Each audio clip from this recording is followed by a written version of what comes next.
সূরার নাম হচ্ছে সূরাতুত তাকাসুর। এই সূরার সেন্ট্রাল সাবজেক্ট ম্যাটার হচ্ছে আমাদেরকে ফিরে যেতে হবে আমাদের রবের কাছে। আমরা কেউ আজীবন থাকতে আসি নাই, আমরা ব্যস্ত আমাদের ক্যারিয়ার নিয়ে, আমাদের লাইফ নিয়ে, আমাদের সন্তান আর সম্পদ নিয়ে আমরা সুপার বিজি, পাগল পড়া হয়ে আছি এই পৃথিবীর জন্য।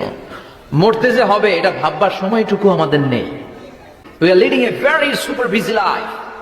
মৃত্যু নিয়ে ভাবার একটা মুহূর্ত আমাদের নাই। কিন্তু পৃথিবীর সবচেয়ে সুনিশ্চিত বিষয় হচ্ছে মৃত্যু।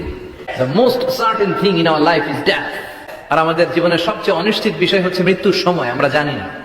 এই সূরাটা আপনারে এই জিনিসটা জানান দিতে এসেছে যে দুনিয়ার সম্পদ, লোভ, লালসা এগুলো নিয়ে পড়ে থেকো না, কিছুই থেমে থাকবে না, সব চলবে আগের মতো, থাকবেন না আপনি। লোভ, মরিচিকা, মায়াজাল, এই মায়াজালে আমরা আটকে আছি, অনেক ব্যস্ত আমরা। এই দুনিয়ার পুরো জীবনটা এটা হচ্ছে লালসাময় একটা জীবন। ফলে মৃত্যুর কথা আমরা ভুলে গিয়েছি, পাগলের মতো ছুটছি। আরো টাকা লাগবে, আরো খ্যাতি লাগবে, আরো যশ লাগবে, আরো দাপট লাগবে আমার। থামুন, অনেক হয়েছে, আম্মা থামুন। Take a rest, take a breath and think about death. চলে যেতে হবে। এই কোলাহল, এই ব্যস্ততা এগুলো থাকবে, থাকবো না আমি। হাসিবু ক্বাবলা আন তুহাসাবু আলাইকুম। তোমার হিসাব নেওয়ার আগে তুমি একবার নিজের হিসাবটা করো না।